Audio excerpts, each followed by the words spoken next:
അന്താരാഷ്ട്ര ഗജദിനത്തിൽ ആനകൾക്ക് വിരുന്നൊരുക്കി വനം വകുപ്പ്. എറണാകുളം കോടനാട് അഭയാരണ്യത്തിലെ ഗജപരിപാലന കേന്ദ്രത്തിലായിരുന്നു വിഭവസമൃദ്ധമായ ആനയൂട്ട്.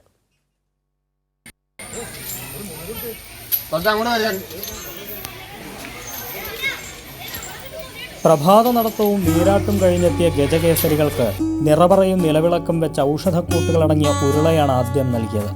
തുടർന്ന് കരിവയറു നിറയെ കരിമ്പും തണ്ണിമത്തനും പൈനാപ്പിളും ഏത്തപ്പഴവും നൽകി. അങ്ങനെ അഭയാരണ്യത്തിൽ അന്തേവാസികൾക്ക് ഗജദിനം കുശാലായി. 4 പിടിയാനകളും 3 കൊമ്പന്മാരുമാണ് നിലവിൽ കപ്രിക്കാട് ആന പരിശീലന കേന്ദ്രത്തിലുള്ളത്.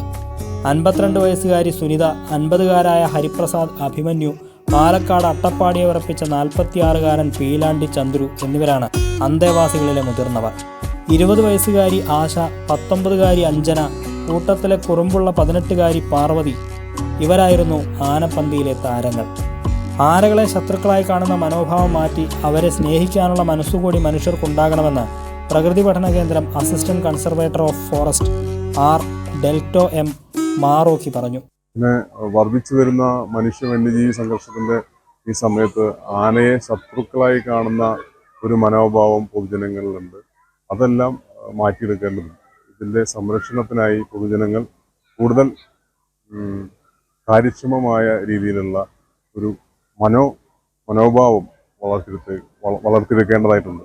കേരള വനം വന്യജീവി വകുപ്പ്, സാമൂഹ്യ വനവൽക്കരണ വിഭാഗം, പ്രകൃതി പഠന കേന്ദ്രം എന്നിവയുടെ സംയുക്ത ആഭിമുഖ്യത്തിലായിരുന്നു ഗജദിന പരിപാടികൾ സംഘടിപ്പിച്ചത്.